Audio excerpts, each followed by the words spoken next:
来乡亲啊，继续来看婚姻的事哦。有一项的名产剑虾干，因为产量少，搁真高工，无人要学。在地有一个女性的青年渔民，向伊的大家来学这项的手艺，希望这个特色文化会当继续传落去。 伫咧日头卡拍的毋是虾米，是四湖乡有名的特产剑虾干。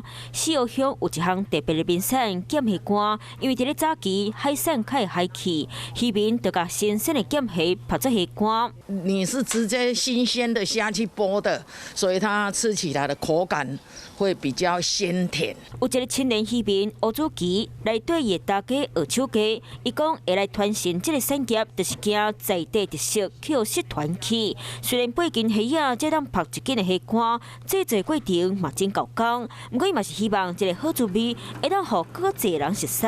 因为我们属于云林县四湖乡，属于偏乡，那这边的妇女呢，就业的比较困难，然后就是说希望说可以增加他们的就业机会。因为剑虾数量变少，再加上市场定定做袂赴配，有兴趣想要食的民众，卡手带紧。 有事没事赶紧转开华视，还没有订阅华视的 YouTube 频道吗？赶紧按赞、订阅、开启小铃铛，我们华视 YouTube 见。